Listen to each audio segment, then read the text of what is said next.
Malcolm Turnbull wants a whether he raised the U.S. refugee resettlement deal during a half-hour rendezvous with U.S. President Donald Trump in Manila. The Prime Minister, who is in the Philippines capital for the East Asia Summit, had one-on-one time with Mr. Trump in his presidential suite without officials present. We decided we would sit down and have a very frank discussion as we do. We have a very good relationship, very frank relationship as you can see, Mr. Turnbull told reporters in Manila on Tuesday. The fight against Islamic State in the Middle East and closer to home dominated the conversation. However, Mr. Turnbull would say whether he raised the prospect of speeding up the U.S. refugee resettlement deal.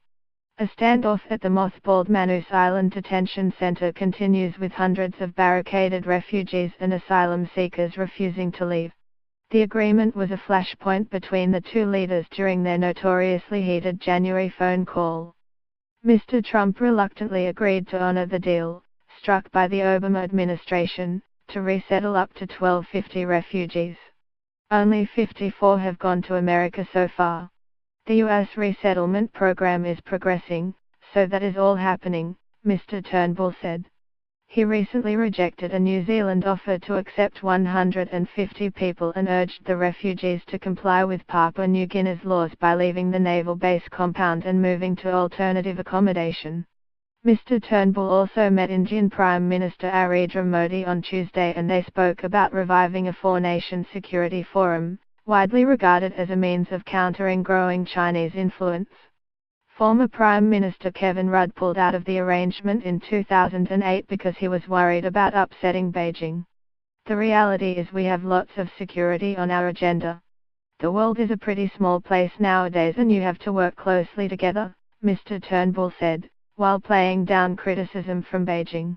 China's concerns did come up when he met Chinese Premier Li Keqiang on the sidelines of the summit. Instead, they discussed trade policy, terrorism, North Korea and the South China Sea maritime boundary dispute. The Prime Minister told Mr. Li he looked forward to visiting Beijing next year for leaders' talks. Later on Tuesday, Mr. Turnbull was also to meet leaders from the 15 other countries negotiating a China-led regional comprehensive economic partnership free trade pact. Meanwhile, he kept the door open on ramping up Australian assistance to the Philippines' fight against Islamic extremism. Mr. Turnbull witnessed Australian-trained Filipino soldiers, fresh from fighting an Islamic State insurgency at Marawi in the country's south, being put through their paces in an urban warfare drill on Monday afternoon. 80 Australian Army personnel are training jungle fighters to handle urban combat and Australia also provided surveillance aircraft. The Philippines government characterized the assistance as a game changer. The Prime Minister is due home Wednesday morning. Copyright AAP 2017.